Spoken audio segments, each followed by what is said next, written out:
If you enjoyed this audiobook, please consider liking, sharing, and subscribing to the channel. Sharing it with your friends and family helps spread knowledge, and when we help others grow, we grow too. Thank you so much for listening. Let's dive into the book. Chapter 1, Finding Your Voice. Part 1, The Power of Being You. Your voice is not just a sound, it's the essence of who you are. This section reveals why expressing your true self transforms relationships and builds lasting self-worth. You'll discover practical ways to identify what truly matters to you, understand how past experiences shaped your communication style, and learn to stand firm in your values. By embracing your authentic perspective, you create a foundation for genuine confidence and connection. These insights will help you honor your thoughts and feelings as valid and necessary. Consider Lena, a graphic designer who constantly agreed to last-minute client changes. Her silence came from childhood lessons that good girls don't make waves. She felt exhausted and invisible. After listing moments when she felt proud, like organizing a community art show, Lena noticed a pattern. She valued creativity and fairness. She began asking clients for reasonable deadlines. To her surprise, most respected her more. What small past success makes you feel most like yourself? Our voices get shaped early. Ben grew up in a family where disagreements meant shouting matches. He learned to swallow his opinions to keep peace. As an adult, he'd nod during team meetings only to resent decisions later. When his quiet suggestions prevented a costly manufacturing error, he realized his perspective had worth. He started using phrases like, "I see it differently," in calm moments. Colleagues began seeking his input. Try this exercise. Grab paper and draw 3 columns. In the first, list 5 core values, e.g. honesty, family, innovation. In the second, note 2 passions that energize you, baking, hiking, coding. In the third, recall a time someone dismissed your viewpoint. How did that affect your willingness to speak later? This isn't about blame, it's about recognizing patterns. Self-acceptance requires courage. Maya loved bold fashion, but wore muted tones to her corporate job, fearing judgment. When she finally wore vibrant scarves, clients complimented her confidence. Her unique style became a conversation starter, improving client rapport. Assertiveness starts here. Your thoughts matter because they're yours, not because they're perfect or universally agreed upon. When Priya shared her unconventional marketing idea, her team rejected it. But she didn't retreat. She asked, "What specifically concerns you?" This led to a stronger revised plan. Her willingness to stand by her insight while staying open built team trust. What belief about yourself might be holding your voice hostage? Many fear sounding foolish, but consider, every original thought felt strange at first. The electric light bulb seemed absurd until it illuminated dark rooms. Your perspective is that light for someone. Practice today. When asked for your opinion, pause. Instead of automatic agreement, say, "Let me think about that." This creates space for your authentic response to surface. Like strengthening a muscle, small, consistent actions build self-trust. Remember Lena? She now teaches her daughter, your feelings are information, not inconveniences. That's the power of being you. It echoes beyond yourself. Part 2, The 4 Ways We Speak. Think of Lena, who learned her feelings matter. Now picture her at work, asked to take on an extra project while drowning in deadlines. How she responds will test her newfound voice. We all have habitual ways of communicating, often unseen patterns shaping our relationships. There are 4 main communication styles: passive, passive-aggressive, and assertive. Understanding these isn't about labeling yourself or others. It's about gaining a map to navigate conversations more effectively, protect your energy, and build genuine respect. By recognizing these styles in action, you'll see why assertive communication creates healthier outcomes and how your current approach might be costing you peace. Passive communication means avoiding conflict by consistently putting others' needs first. Consider Chloe, a bookkeeper. Her neighbor often asks her to babysit last minute. Chloe always says yes, even when exhausted. Inside, she feels used and resentful. She fears saying no will make her seem unkind. Over time, her health suffers from stress, and she starts avoiding her neighbor. Passivity might feel safer in the moment, but it erodes self-worth and often leads to burnout. When have you agreed to something you deeply didn't want to do? What did that silence cost you? Aggressive communication ignores others' feelings to demand your own way. Picture Ben, a team leader. When a report is late, he berates his colleague in front of others. "This is useless. Are you even trying?" He gets immediate compliance but creates fear. His team hides mistakes, morale plummets, and turnover increases. Aggression might achieve short-term goals, but it destroys trust and leaves lasting damage. Think about a time you reacted harshly. Did it truly resolve the issue or just create new problems? Passive-aggressive communication expresses anger indirectly. Take Raj, annoyed his roommate rarely cleans. Instead of discussing it, Raj accidentally leaves dirty dishes on his roommate's desk, muttering, "Guess I'm the only one who sees messes." His roommate feels attacked but doesn't understand why. Tension builds, communication shuts down, and minor issues become silent wars. This style avoids direct confrontation but fosters confusion and resentment. It's like planting weeds in a relationship. They eventually choke connection. Have you ever expressed frustration through sarcasm or subtle sabotage? How did that impact trust? Assertive communication is clear, direct, and respectful. Maria's friend often cancels plans last minute. Maria says, "I enjoy our time together, but when plans change suddenly, I feel disappointed and my schedule gets disrupted. Can we commit to firm plans or give more notice?" She states her feelings without blame and suggests a solution. Her friend apologizes, and they agree on a system. Assertiveness respects both people's needs. It builds trust because it's honest and solution-focused. What difficult conversation could benefit from this direct yet kind approach? Each style has distinct results. Passive patterns lead to ignored needs. Aggressive tactics create enemies. Passive-aggressive habits breed confusion. Assertive approaches foster mutual respect and solve problems. Your default style likely developed for protection, but it might now hold you back. Simply noticing your tendencies is the first step toward change. For instance, Chloe practiced saying, "I can't babysit tonight. I need rest." Her neighbor respected her more, not less. Ben learned to say, "This delay impacts the team. Let's figure out how to avoid it next time." His team's performance improved. What small step could you take toward clearer, calmer communication today? Seeing these styles clearly reveals why assertiveness isn't rudeness. It's clarity. It transforms "you always ignore me" into "I feel unheard when I'm interrupted. Can I finish my thought?" This shift prevents defensiveness and opens dialogue. Think about a recent conflict. Which style did you use? Which style did the other person use? How might a clear, calm statement of your need have changed the outcome? Recognizing these patterns prepares you to understand why silence or anger became your shield and how to lower it. Part 3. The Roots of Silence. Have you ever felt your voice catch in your throat when you wanted to speak up? That hesitation often grows from deep roots.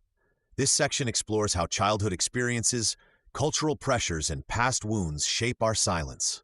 We'll uncover common hidden barriers through real stories and simple exercises. You'll discover how unspoken rules from long ago still affect you today. By recognizing these patterns, you can start changing them. Small, practical steps will help you challenge old fears. The cost of staying quiet is real, but so is the freedom found in finding your voice. Let's gently dig into what holds you back. Many learn silence early. Consider Ben, raised in a home where children were told good kids don't argue. Now at 35, he apologizes before sharing opinions at work. His childhood lesson became automatic. My thoughts cause trouble. Cultural expectations add layers. Priya grew up in a community valuing family harmony above individual needs. At family dinners, she swallows objections to keep peace, though resentment builds. What childhood messages about polite behavior still guide your actions today? Past hurts plant thorns around self-expression. After Lena's idea was mocked at her first job, she stopped suggesting solutions.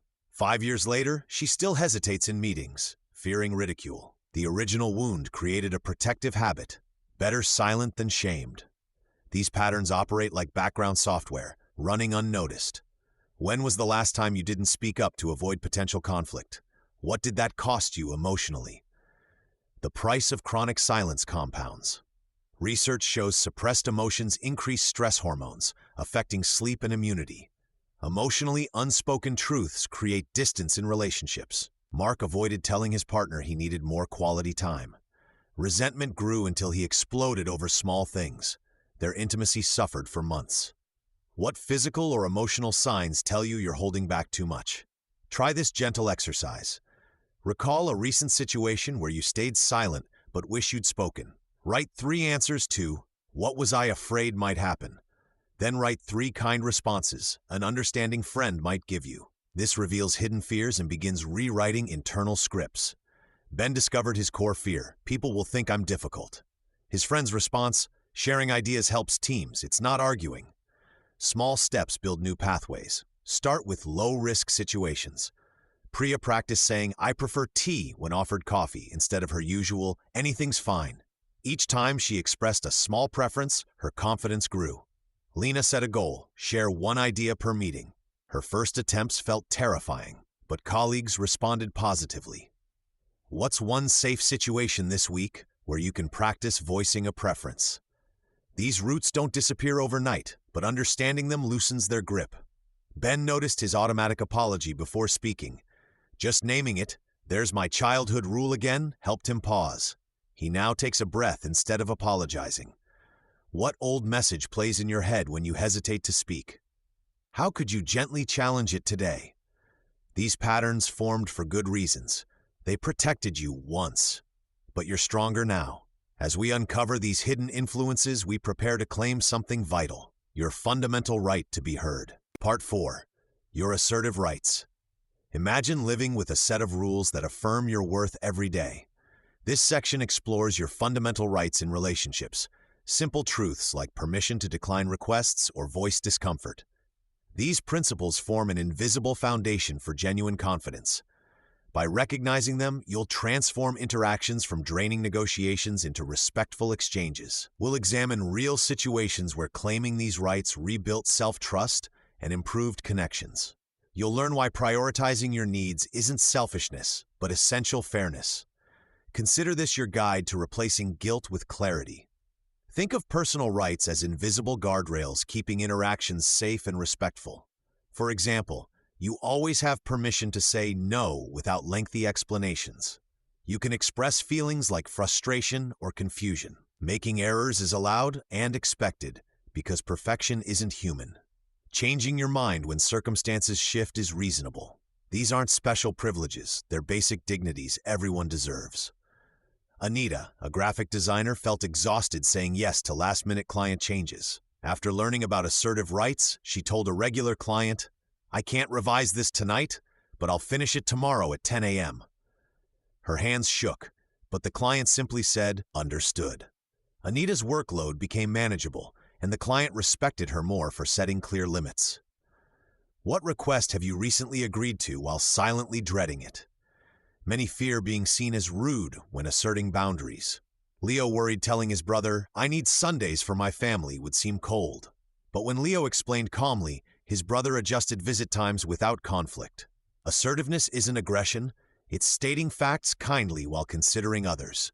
It's saying, "I value both our needs."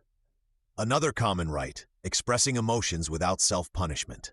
When Kira told her friend, "I felt hurt when you canceled our plans last minute," her friend apologized sincerely. Previously, Kira would stay silent, resentfully helping that friend move apartments weeks later. Have you ever swallowed valid feelings to avoid tension? What happened afterward? Mistakes often trigger shame, but they're universal learning tools. Software developer Raj shared an incomplete feature during a demo, adding, "I missed part of the design. Let's problem solve together." His team collaborated on solutions instead of blaming. Contrast this with Raj's past habit of hiding errors until they became crises. Owning imperfection builds trust. Some rights involve self-prioritization. Teacher Alina used to answer work emails during dinner. Now she tells colleagues, "I'll reply after 8 a.m. tomorrow." Her productivity increased because protected rest made her focused. Initially, she feared seeming lazy, but her principal praised her renewed energy. Where could small shifts in availability improve your well-being? These rights might feel unfamiliar if you've been rewarded for putting others first. Start small. Decline 1 non-urgent request this week. State one preference clearly, like, "I'd prefer Thai food tonight." Each action reinforces your legitimacy. Soon you'll notice relationships feeling lighter, not because others changed, but because you stopped abandoning yourself. Chapter 2. Breaking the Barriers. Part 1. Stress and the Freeze. Imagine standing in a meeting when your colleague asks you to take on another urgent task. Your throat tightens, your mind races but finds no words. You nod silently, though your schedule is already overflowing. This freeze moment happens when stress hijacks your ability to speak up. In this section, we'll explore why your body reacts this way and how simple tools can help you regain control. You'll learn to spot your personal stress triggers and use immediate techniques to stay calm and assertive. By the end, you'll have practical strategies to break free from paralysis and voice your needs confidently. Your brain has a built-in alarm system. When faced with perceived threats, like saying no to a demanding boss, it floods your body with stress chemicals. This causes physical reactions, rapid heartbeat, shallow breathing, or mental fog. Take Ben, a graphic designer. When his client demanded last-minute changes, Ben froze and agreed, even knowing it meant all-night work. Later, he felt exhausted and resentful. Why? His stress response overrode his logical thinking. The fear of conflict made his body prioritize survival over clear communication. What situations typically make your hands tremble or thoughts scatter? This freeze isn't a flaw, it's biology. Emotional triggers often trace back to past experiences. Lena, a nurse, always avoided refusing overtime because her childhood taught her that saying no led to punishment. Now her anxiety activates instantly when superiors make requests. Her muscles tense, her voice vanishes. Recognizing these patterns is the first step to change. Start by noticing physical cues: clenched jaw, flushed cheeks, or sudden fatigue. Keep a small journal. For 1 week, jot down moments when you felt stuck. What happened right before? Who was there? This reveals your unique triggers. When stress hits, quick physical actions can reset your nervous system. Try the 5-4-3-2-1 grounding method. Name 5 things you see, 4 you feel, 3 you hear, 2 you smell, and 1 you taste. This shifts focus from panic to the present. Breath control also helps. Inhale slowly for 4 counts, hold for 2, exhale for 6. Repeat 3 times. Ben used this when his client pushed again. While breathing, he bought himself 10 seconds to think. Then he stated calmly, "I can tackle this after completing current projects by Friday." Your inner dialogue matters. Stress amplifies negative self-talk like, "They'll hate me," or "I'm selfish." Counter this with prepared phrases. Lena now whispers to herself, "My needs matter too," or "This feeling will pass." She practices daily, making these thoughts automatic. Another tool is the pause bridge. If asked for an unreasonable favor, say, "Let me check my schedule, I'll confirm in an hour." This avoids knee-jerk yeses. What supportive phrase could you repeat during stress? Real change requires rehearsal. Role-play tough conversations with a friend. Start low stakes. Practice declining a pushy salesperson. Ben scripted key lines like, "I can't commit to that," until they felt natural. When his boss requested weekend work, Ben paused, breathed, and said, "I'm focusing on family time then. Let's discuss alternatives Monday." His boss respected this clarity. Lena now declines overtime using, "I need rest to care for patients safely."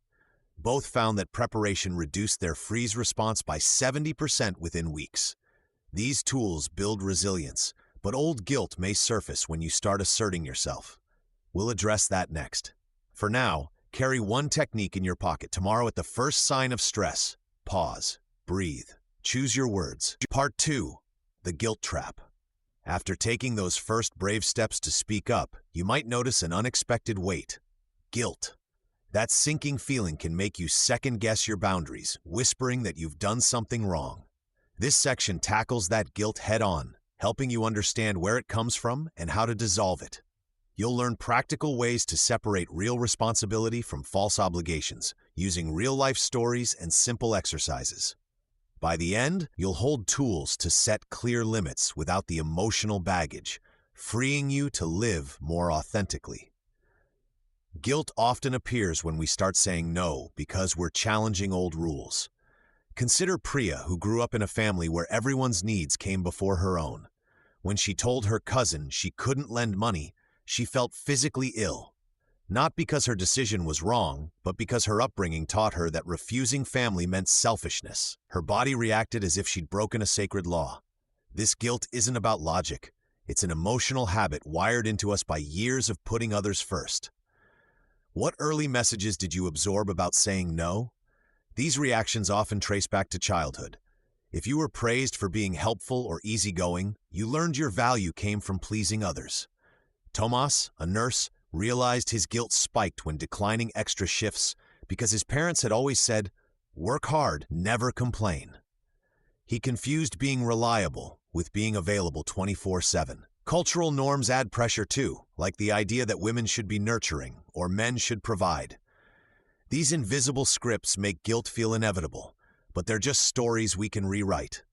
Healthy responsibility means owning commitments you freely chose, like caring for your children or meeting work deadlines. Unnecessary guilt arises when you feel accountable for things outside your control, like others' emotions or unrealistic demands. For example, when Elena said no to hosting a friend's party, her friend sighed, "Fine, I'll just cancel everything." Elena's guilt surged, but she paused and asked herself, "Is it my job to manage her disappointment?" The answer was no. One practical strategy is to test your guilt with this filter. Did I harm someone, or did I simply protect my time-energy? If it's the latter, that guilt is a false alarm. Releasing guilt starts with small acts of self-compassion. Omar, a teacher who always said yes to colleagues' requests, began by declining minor tasks like covering recess duty. When guilt hit, he'd write in a journal, "I feel guilty because I was taught to avoid conflict, but my rest matters too." This reframing, naming the guilt's origin, weakened its power. Another tool is the compassionate pause. Breathe deeply, place a hand on your heart, and silently say, "This guilt is old noise. I deserve my boundaries." Omar practiced this daily, and within weeks his guilt faded by half. Assertiveness builds confidence like a muscle. Start with low-risk situations. Say no to a telemarketer, or leave a social event early. Priya began by telling her neighbor she couldn't pet sit, using a clear, kind phrase, "I wish I could help, but I need that time for myself." Her neighbor simply said, "No problem." That positive outcome became Priya's mental blueprint, proving the world wouldn't collapse when she set limits. What's one small boundary you can practice this week? These steps aren't selfish, they're sustainable. Thomas noticed that by guarding his off days, he became more present at work. Elena's friendships deepened because she showed up authentically. When guilt loses its grip, you reclaim energy for what truly matters. But sometimes guilt hides a deeper habit, automatically saying yes to avoid disapproval.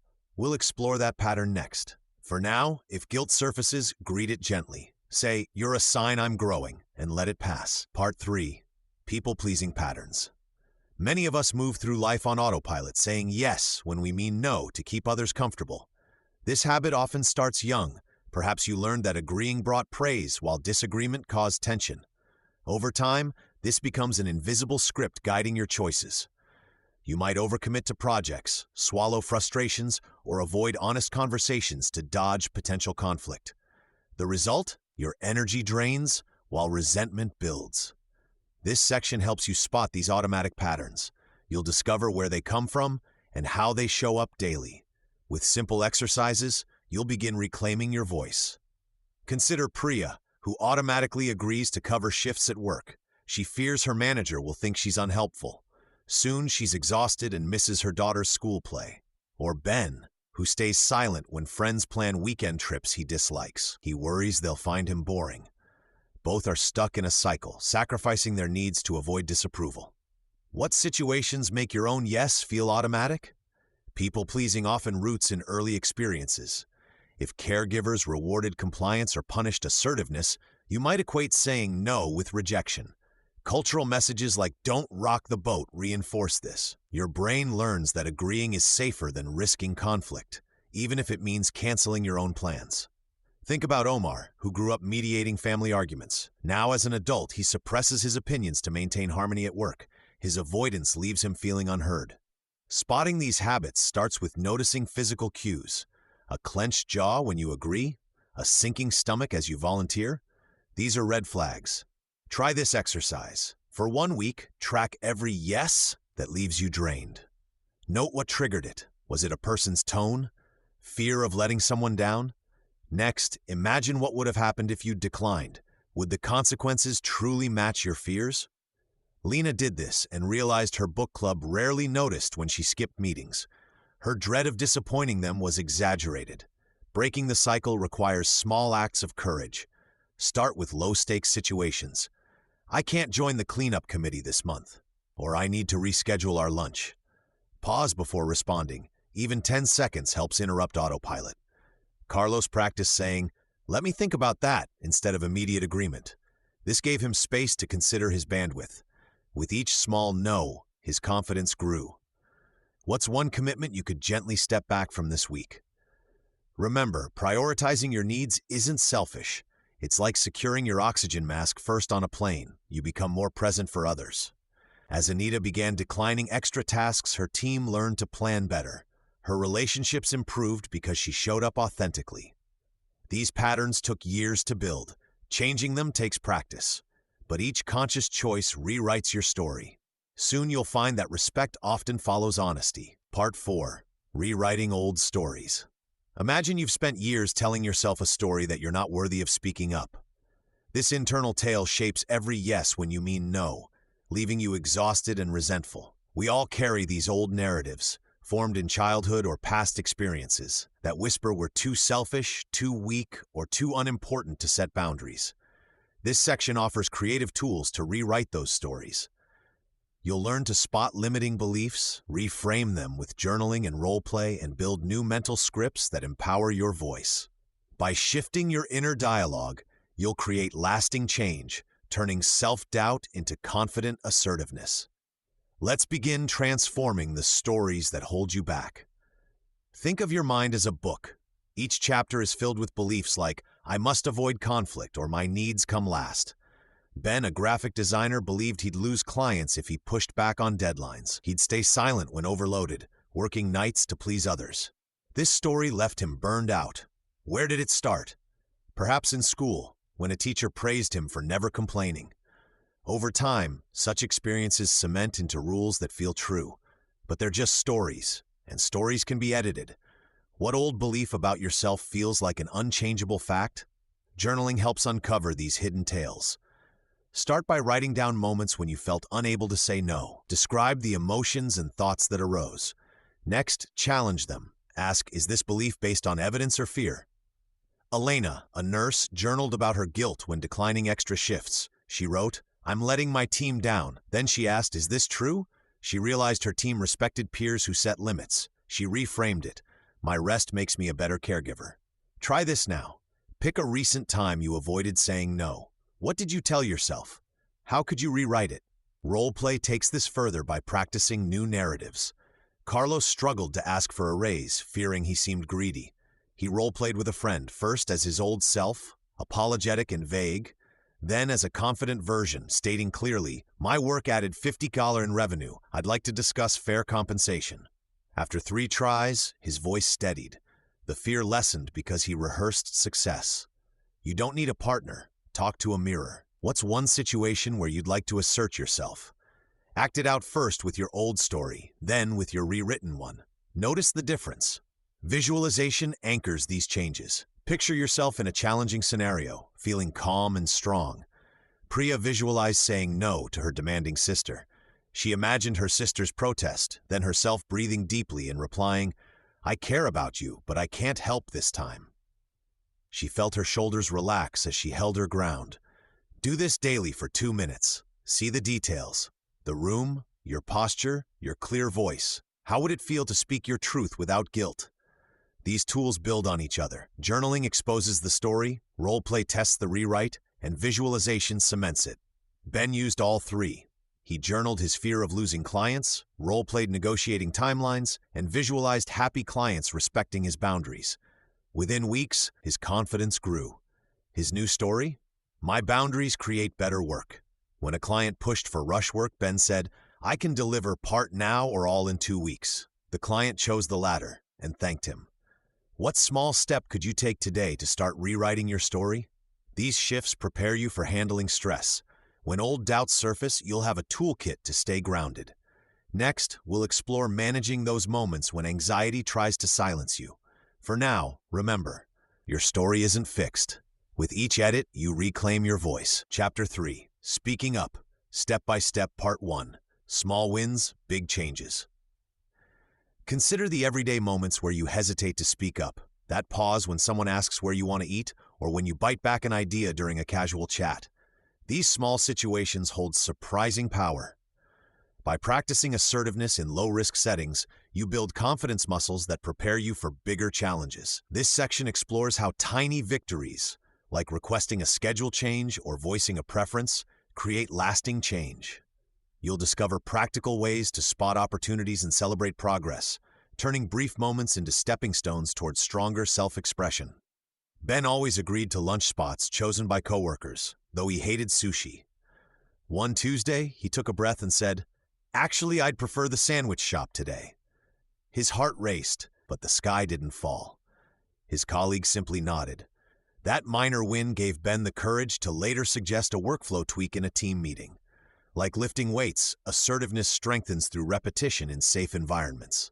What's one harmless situation where you usually stay silent?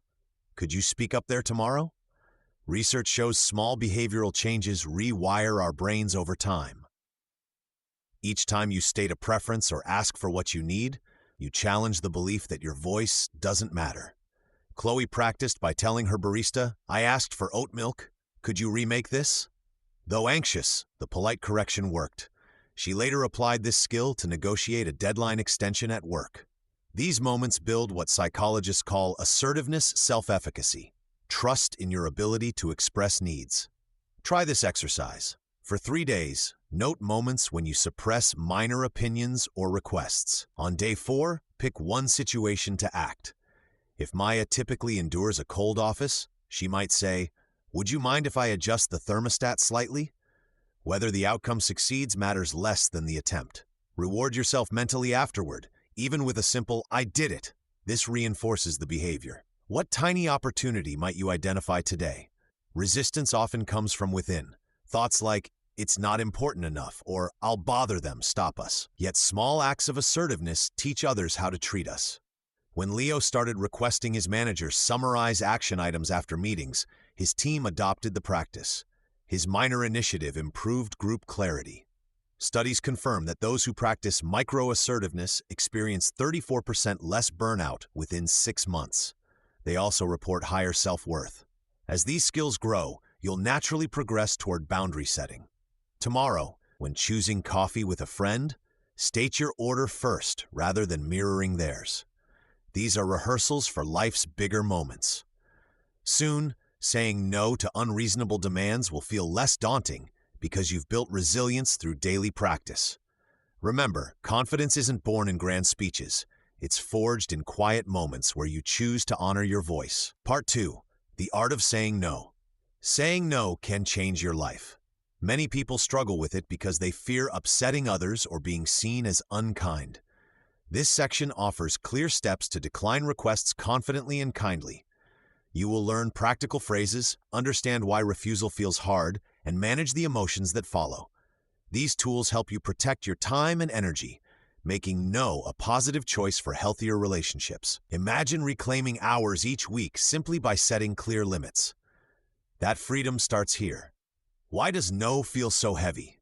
We often link refusal with rudeness or selfishness.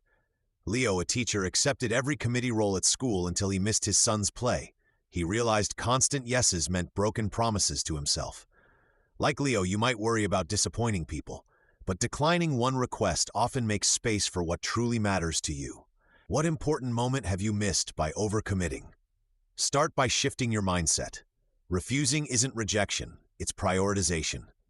Zara, a nurse, told her friend, "I can't help you move Saturday because I'm resting after night shifts." Her friend understood. Zara protected her health without guilt. Practice simple scripts like, "That doesn't fit my schedule," or "I'm focusing on other priorities right now." These direct yet polite phrases honor your needs. Try one this week when asked for minor favors. Persistent requests test new boundaries. Ben's coworker repeatedly asked him to cover shifts. Ben replied, "I understand you're in a bind, but I don't take extra shifts on weekends." He repeated this calmly despite multiple asks. This broken record technique works without confrontation. If someone reacts poorly, acknowledge their feelings. "I see you're disappointed, and my answer hasn't changed." How would you handle repeated pressure?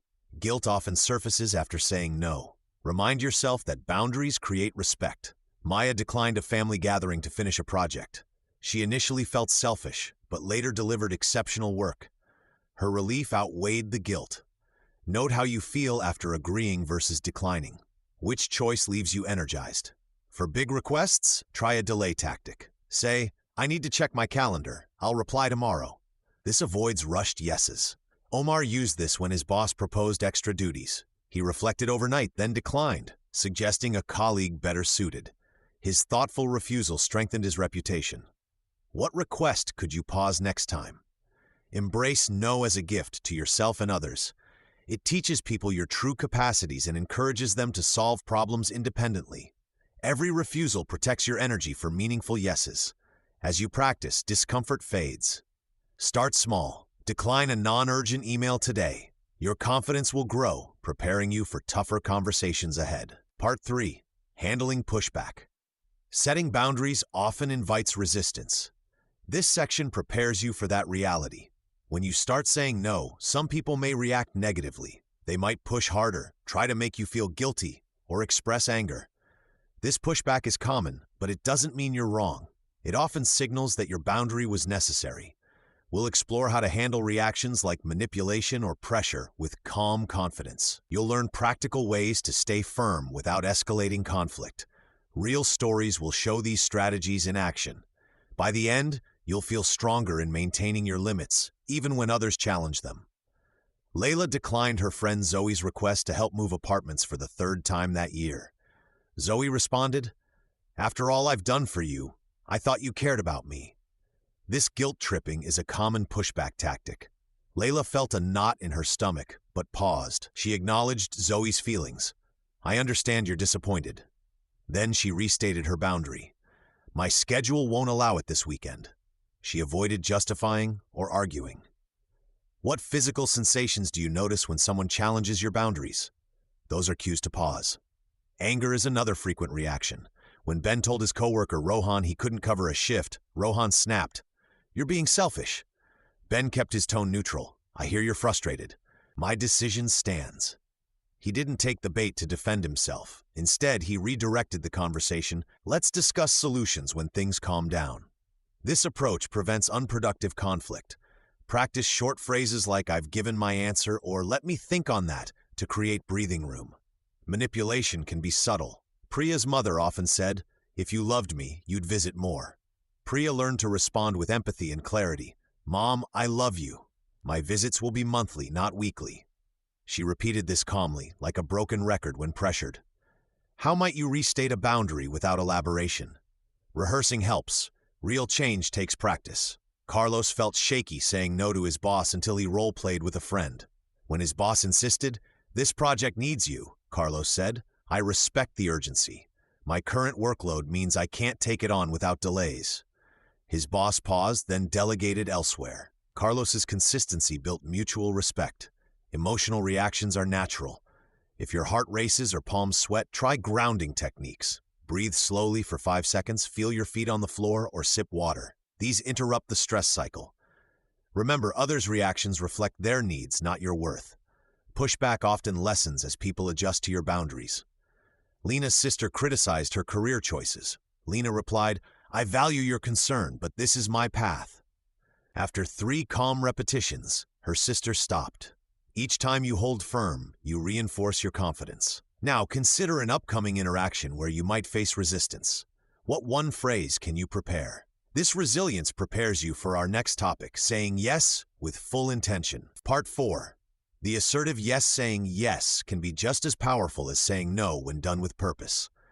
This part focuses on making intentional commitments that energize you rather than drain you. You'll discover practical ways to pause before agreeing, ensuring your choices reflect what truly matters. Learn how to distinguish between genuine enthusiasm and people-pleasing, protect your time without guilt, and experience the lightness that comes with authentic decisions. These tools help you contribute meaningfully while honoring your limits. Consider Priya, who always agreed to help with neighborhood projects. She felt exhausted and resentful, but feared disappointing others. After missing her son's school play due to a volunteer commitment, she realized her automatic yes was harming her priorities. Priya began pausing when asked. She'd take a slow breath and ask herself, does this align with my values and do I have the energy? When her colleague requested help on a weekend fundraiser, Priya checked her calendar. She noticed her daughter's soccer game and said, I appreciate you asking, but I can't this time. What happens inside you when you imagine saying no to a request? Priya applied a simple 3-step approach. First, she'd pause instead of answering immediately. Second, she checked in with her body and values. Did the request spark energy or dread? Third, she decided based on her capacity. When her friend invited her to a book club, Priya felt genuine excitement. Her yes sounded different. I'd love to join. Thursdays work best for me. This clarity made her commitment joyful rather than burdensome. Leo used to accept every work assignment, believing it would earn him respect. He became overwhelmed and missed deadlines. After learning about intentional agreement, he started asking, what would this require? Before responding. He also considered his existing workload. Now, when his manager proposes new tasks, Leo might say, I can take this on if we adjust the deadline for Project X. His thoughtful yes increased his credibility. Ben struggled with overcommitting socially. He created an energy map, noting which activities replenished him, like hiking, versus those that drained him, large parties. When invited to gatherings, he asked, does this fit my map? He began declining noisy events in favor of small dinners. His friendships deepened because he showed up fully present. How might your week change if you only said yes to what truly resonates? Balancing generosity and self-care means recognizing your limits. Imagine your time and energy as containers. If you pour everything into others' needs, nothing remains for your own. Tools like the 24-hour rule, waiting a day before committing, help avoid impulsive agreements. Tina used this when her aunt asked her to organize a family reunion. After sleeping on it, Tina realized she lacked bandwidth and suggested co-hosting instead. Her aunt happily agreed. Authentic yes moments build richer connections because they come from choice, not obligation. Chapter 4. Living Your Assertive Story. Part 1. Boundaries in Action. Boundaries in Action. Imagine transforming daily tensions into respectful interactions. This section shows how boundaries work in real relationships with family, friends, and colleagues. You'll see practical examples of people setting limits kindly but firmly. Learn to handle pushy relatives, demanding coworkers, or friends who cross lines. Discover how a single no can rebuild self-respect and improve every interaction. These stories prove that small changes create big shifts. Consider Anita, a nurse whose aunt calls daily during her evening family time. Anita felt guilty saying no. After reading about assertiveness, she told her aunt, I love our chats, but 7 to 8 p.m. is for my kids. Let's talk Sundays at 10 a.m. Her aunt protested, but Anita held firm. Within weeks, their calls became deeper, and Anita felt less drained. What old habit drains your energy? Could a gentle boundary fix it? Workplaces thrive on clear limits. Ben's manager kept assigning last-minute tasks. Ben used a script from assertiveness training. I'll finish Project X by Friday. If this new task is urgent, let's discuss what to delay. The manager paused, then reprioritized. Ben's calm no taught his team to plan better. Think of a recent work overload. What could you stop doing to protect your focus? Friendships need boundaries too. Leo's friend Jun would joke about Leo's weight, calling it banter. Leo finally said, those comments hurt. I won't join lunches if they continue. Jun apologized, and their outings became joyful again. Leo's courage fixed a crack before it broke the friendship.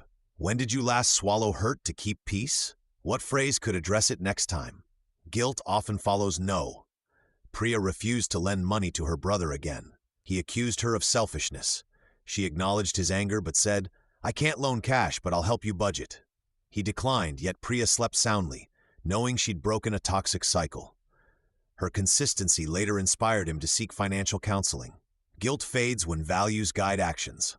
A bookstore owner, Elias, posted no returns after 30 days signs. Customers grumbled, but shop losses dropped 70%. One customer even thanked him. Now I check dates carefully. Clear rules build trust. Where could a simple policy prevent resentment in your life? These actions create ripples. Anita's kids saw her model self-care. Ben's team adopted his planning method. Leo's friend group now calls out hurtful jokes. Boundaries aren't walls. They're bridges to healthier connections. What one relationship needs your courage today? Part 2. The Confidence Loop. Think of each time you stand up for yourself as a deposit in your confidence bank. Every no said with respect, every boundary held firm, adds to your emotional savings. This section explores how these small acts compound into unshakable self-assurance. You'll discover practical ways to build momentum, turn stumbles into stepping stones, and watch your self-respect grow stronger with each choice. Real people have transformed their lives through this process, and you can too. Let's explore how the courage to protect your time, energy, and values feeds a powerful cycle of personal growth. Maya used to say yes to every request at work. Her colleagues' last-minute tasks filled her evenings until she missed her daughter's school play. That night, she decided to try something new. When her manager asked for weekend work, Maya paused. "I can't take this on. I have family commitments," she said, her voice shaky. To her surprise, her manager simply nodded. That small victory made Maya stand taller the next day. What moment made you realize your limits were being crossed? Each assertive act strengthens your self-respect like a muscle. Research shows people who set boundaries experience 30% less anxiety and report higher life satisfaction within weeks. Why? When you honor your needs, you silently tell yourself, "My time matters. My feelings are valid." Take Ben, a graphic designer. He started declining low-budget projects politely but firmly. At first, he feared losing clients. Instead, higher-paying work filled his schedule because clients respected his professionalism. His confidence grew with each contract negotiation. Track your progress simply. Keep a notebook or phone note titled "My Courage Wins." Record moments you spoke up, even imperfectly. Note the date, situation, and one sentence about how it felt. Lena did this for 4 weeks. April 3rd. Told Sam I couldn't loan him money. Hands shook but slept well. Seeing her entries pile up showed her patterns of strength. Celebrate small wins, treat yourself to coffee, or share successes with a friend. When have you underestimated a small act of bravery? Setbacks happen. Omar practiced saying no to his demanding brother for months. One stressful Tuesday, he caved and lent him cash again. Instead of self-blame, Omar analyzed, "I was tired and rushed. Next time I'll say I need 24 hours to decide." Treat slips as feedback, not failure.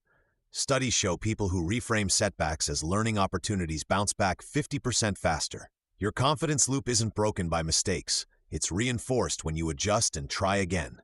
This loop becomes self-sustaining. Maya's work boundaries led her to speak up about unfair chores at home. Ben's professional confidence helped him leave a draining friendship. With each step, their self-worth grew less dependent on others' approval. They internalized a truth. Assertiveness isn't selfishness. It's stewardship of your one precious life. What old pattern would lose its grip if you trusted yourself more tomorrow? Progress might feel slow, but consistency wins. Think of confidence as a staircase. Each no is a step upward. Some strides feel huge, others tiny. All move you higher. When challenges come, you'll have reserves to draw upon. In our next section, we'll tackle those tough moments head-on. For now, remember, every time you choose yourself, you write a new line in the story of who you're becoming. Part 3. When it's hard. Sometimes the path to assertiveness feels steep. You've built momentum, but old patterns tug at your sleeves. A demanding colleague dismisses your boundary. A family member's guilt trip makes your no waver. That inner critic whispers, "Maybe you're being selfish." This friction is natural. Growth isn't linear. Here, we explore ways to hold your ground when pressure mounts, turning setbacks into comebacks. Consider Ben, a graphic designer who started declining last-minute work requests. His manager initially pushed back. "The team counts on you." Ben's stomach churned. He almost apologized. Instead, he paused. He visualized himself as a sturdy tree, roots deep, branches unshaken by wind. He breathed and repeated silently, "My time has value." Then he offered alternatives. "I can tackle this next Tuesday, or we can reassign it today." His manager grumbled but accepted. Ben's calm preparation prevented retreat. When guilt surfaces, reframe it. Asking, "What's the kindest choice long-term?" shifts perspective. Lena, a nurse, used to cover every holiday shift. After setting limits, her sister snapped, "You've changed." Lena felt awful. She called a friend from her assertiveness group, a safe space she'd joined for accountability. They reminded her, discomfort now prevents resentment later. Lena texted her sister, "I love our traditions, but I need balance." Let's plan a special dinner instead. The tension eased within weeks. Visualization strengthens resolve. Picture a challenging conversation. See yourself speaking clearly, posture relaxed, voice steady. Imagine the other person reacting poorly, then picture yourself staying calm like a rock in a stream. Rehearse this daily. Mantras anchor you in tough moments. Choose phrases that resonate, "My needs matter," or "This boundary protects us both." Repeat them aloud if needed. When Raj's client demanded unpaid revisions, he whispered, "Fairness flows both ways," before declining firmly.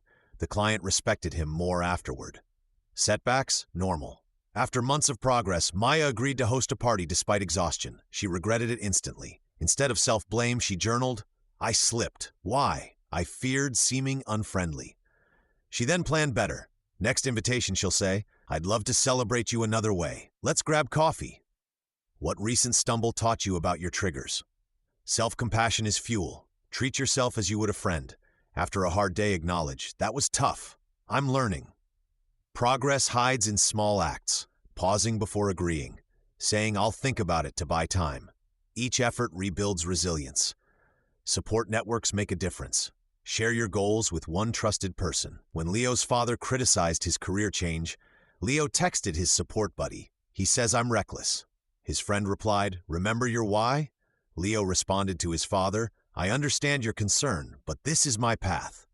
The criticism lessened over time. Every no is practice, not perfection. Some days you bend, other days you stand firm. Both are steps forward. How might you prepare for your next challenging moment? Part 4. Your ongoing journey. Look at how far you've come. Every time you paused before saying yes, each moment you stated a need clearly, you built something valuable within yourself. This journey with assertiveness isn't a finish line you cross.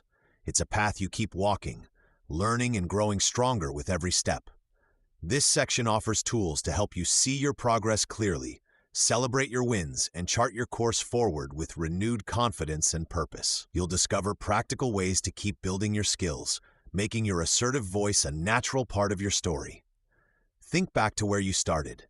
Maybe you felt overwhelmed by requests, struggled to voice an opinion, or often put others' needs far ahead of your own. Recall Maya, who initially felt frozen when her neighbor asked for yet another favor. She practiced saying, "I can't help with that today," feeling awkward at first. Now she notices how much lighter she feels, how she has time for her own garden. What small change have you noticed in yourself since beginning this work? How does that feel different? Writing down these observations is powerful. Grab a notebook and answer, "What are 3 ways I've become more assertive, even in small ways, since I started focusing on this?" Seeing your progress in black and white reinforces it. Your personal Bill of Rights, those core principles you identified about what you deserve, isn't set in stone. As you grow, your understanding of your needs and boundaries evolves. Ben initially wrote, "I have the right to leave work on time." After practicing assertiveness, he realized he also needed, "I have the right to uninterrupted lunch breaks to recharge." Revisit your own list. Are there new rights you want to add? Are some less important now? This isn't failure, it's growth. Updating your Bill of Rights keeps it relevant and powerful. Celebrating progress matters. We often overlook small victories. Chloe felt silly celebrating saying no to an extra task at her volunteer group, but acknowledging it helped her see her courage. Did you successfully decline an invitation without over-explaining? Did you ask for help when you needed it? These are wins. How will you acknowledge your next success, however small? Consider sharing one recent assertive moment with a trusted friend or support group. Hearing "well done" from others, or simply saying it to yourself, builds confidence. This creates a loop. Each success makes the next act of assertiveness feel more possible. Setting intentions for the future keeps momentum. Where do you want your assertiveness skills to take you next? Perhaps you aim to speak up more in team meetings, or finally set a boundary with a specific relative. Be specific. Instead of "be more assertive at work," try "share at least one idea in our weekly project meeting." What specific situation feels like the next step for you? Write down one clear, achievable goal related to assertiveness for the next month. Visualize yourself doing it successfully. What words will you use? How will you handle any pushback? Planning reduces anxiety. Connection fuels growth. Sharing your struggles and successes with others on a similar path is invaluable. Talking with her book club, Zoe realized many shared her fear of seeming rude. They started practicing simple no phrases together, making it less daunting. Who in your life can offer this kind of support? Could you join a group or even start a conversation? Sharing your story not only helps you, it inspires others. What part of your journey might encourage someone else? This practice continues. There will be easy days and hard ones. The key is persistence and kindness to yourself. Use journaling prompts regularly. When did I honor my boundary this week? Or what request made me uncomfortable and why? These reflections build self-awareness. Your assertive story is still being written, chapter by chapter. What are you most excited to try next on this path? Keep your tools close, celebrate your courage, and step forward. The confidence you've built is yours to keep. Chapter 5. Beyond Assertiveness. Part 1. Helping others find their voice. When you become comfortable setting boundaries and expressing your needs, a remarkable opportunity emerges, guiding others toward their own assertive breakthroughs. Consider how your journey could light the way for friends, colleagues, or family members still struggling to find their voice. Your experiences, both successes and setbacks, become valuable tools to help others navigate similar challenges. This isn't about being an expert. It's about offering empathy, modeling behavior, and creating spaces where people feel safe to practice speaking up. You'll discover that supporting others strengthens your own skills while creating waves of positive change. Take Priya, who learned to decline unrealistic deadlines at work. When her friend Ben confessed he felt overwhelmed by his boss's demands, Priya shared her story simply. I used to say yes to everything until I got sick from stress. Now I say, I can do X by Friday if I pause Y project. Which priority should come first? Ben tried this approach the next week. His boss actually thanked him for the clarity. Notice how Priya didn't give advice. She showed possibility through her own vulnerability. When have you seen someone's personal story shift your perspective? Modeling assertive behavior often sparks change unconsciously. After Leo started calmly saying, I'd prefer to discuss this after I've reviewed the data, during heated meetings, his teammate Rosa began using similar phrases. Like a stone creating ripples, one person's actions can reshape group dynamics. Try asking struggling colleagues, what's one small request you've hesitated to make? Their answer reveals where to start practicing. Creating safe spaces matters. Clara hosts monthly dinners where friends role-play tricky conversations. In one session, Omar practiced telling his sister he couldn't lend her money. The group gave feedback like, your tone was clear, but adding, I care about you first might soften it. Constructive feedback works best when it's specific and focuses on behavior, not character. Instead of you're too passive, say, when you said maybe instead of no, it left room for misunderstanding. What phrase could you adjust to sound more confident? Mentorship thrives on listening. When Lena told her daughter, explain what you need as if teaching me a new recipe, step by step, the teen finally articulated her anxiety about school pressure. Simple frameworks help. I feel emotion when situation happens because reason. Could we try solution? This structure gives others a scaffold to build on. Remember, silence often means people are gathering courage. Ask, would you like me to listen or help brainstorm before jumping in? Your transformation plants seeds in unexpected places. A bookstore manager who started setting boundaries noticed her staff began respectfully pushing back against rude customers. One employee confessed, seeing you handle that complaint calmly showed me I could do it too. Every time you kindly but firmly hold your ground, you demonstrate that assertiveness isn't conflict, it's clarity. How might your next no inspire someone watching? True growth multiplies when passed forward. By sharing struggles, celebrating small wins, and offering patient support, you help others rewrite their stories. The courage it took you to find your voice becomes a torch lighting the way for those still finding theirs. Part 2. Embracing imperfection.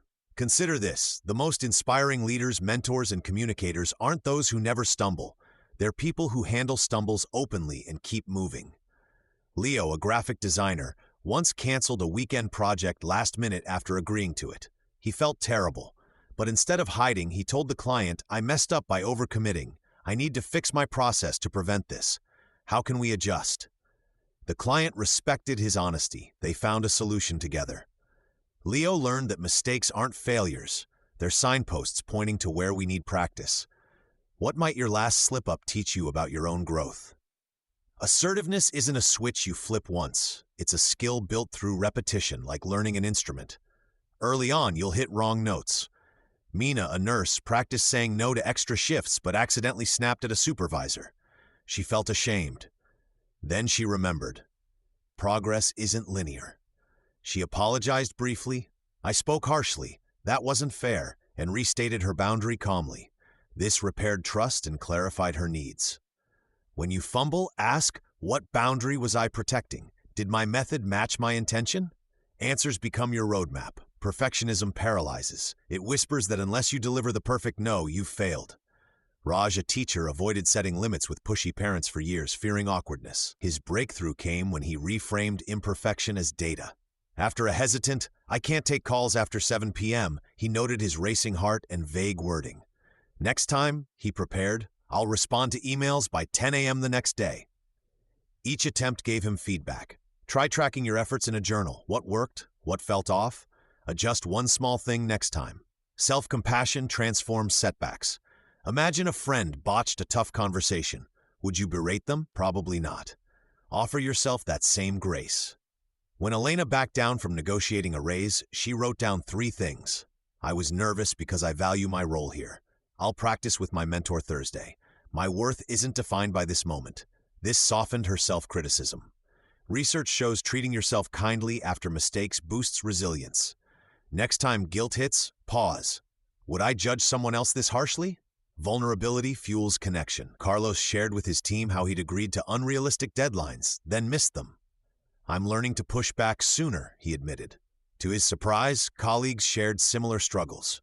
His openness sparked a team policy on workload transparency. Your imperfect moments give others permission to be human. When you model self-acceptance, you reinforce what we saw earlier. Your growth empowers theirs. Keep curiosity alive. Ask after each interaction, what did I learn? What will I try differently? This turns practice into play. Like a scientist testing hypotheses, you gather clues. Leo noticed rushed yeses happened when he was tired. Mina saw her tone sharpen during deadlines. Raj found scripts eased his anxiety.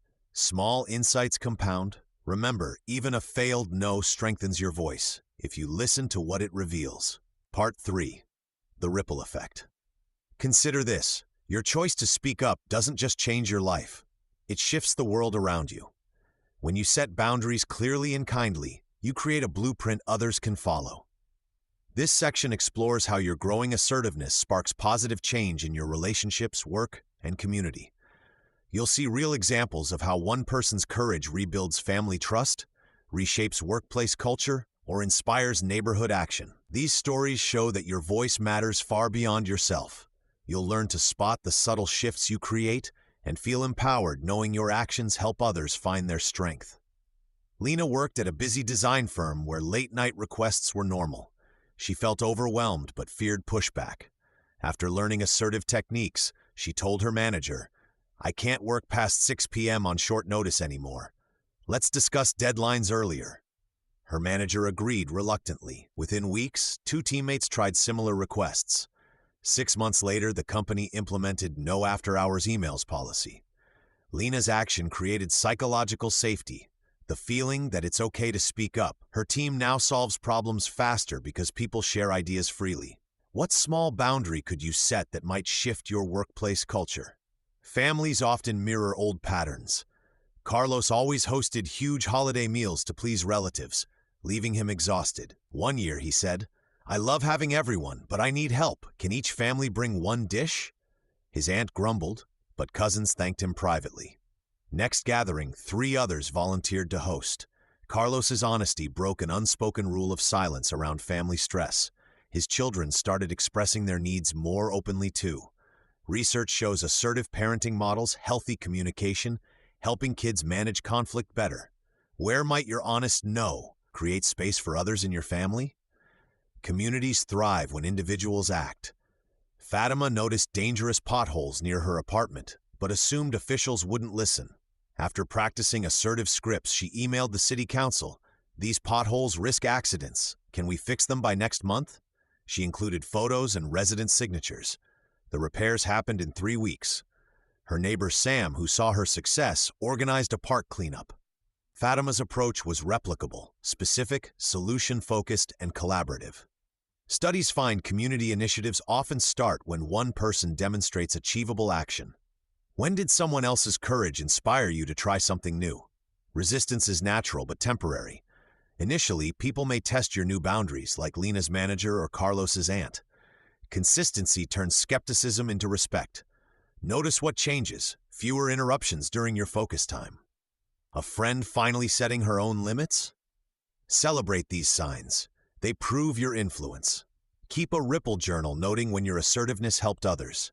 Did your calm no to overtime make a colleague braver? Did your honest feedback improve a team project? These observations fuel motivation. What positive effect have you already witnessed from your growth? Your voice holds untapped power. Every time you express needs respectfully, you make it easier for others to do the same. This transforms groups from stifling to supportive, one clear, kind no at a time. Part 4. Writing your next chapter. Your journey toward assertiveness doesn't end here. It evolves. This section offers practical ways to keep growing stronger in setting boundaries and expressing needs. You'll discover simple journaling techniques, creative tools for tracking progress, and methods to build supportive connections. These exercises help turn daily experiences into lasting change. Imagine looking back in 6 months at how clearly you communicate. What difference would that make? Let's explore how to make your progress stick. Start with a dedicated notebook for regular reflection. Set aside 10 minutes weekly to answer focused questions like, when did I clearly state my needs recently? Or what situation made me hesitate to speak up? Writing helps spot patterns. Consider Priya, who noticed through journaling that she felt most anxious about saying no to family. This awareness helped her prepare simple phrases like, I need to focus on my own priorities right now. What recurring challenge shows up in your interactions? Visual tools create powerful reminders of your goals. Create a vision board with images representing the assertive person you're becoming, a calm face for composed responses, a stop sign for boundaries, or open hands for honest conversations. Hang it where you'll see it daily. After Marco made his, he added sticky notes with small wins, said no to extra project, or asked for quiet time at home. How could visual cues strengthen your resolve? Build a support network to maintain momentum.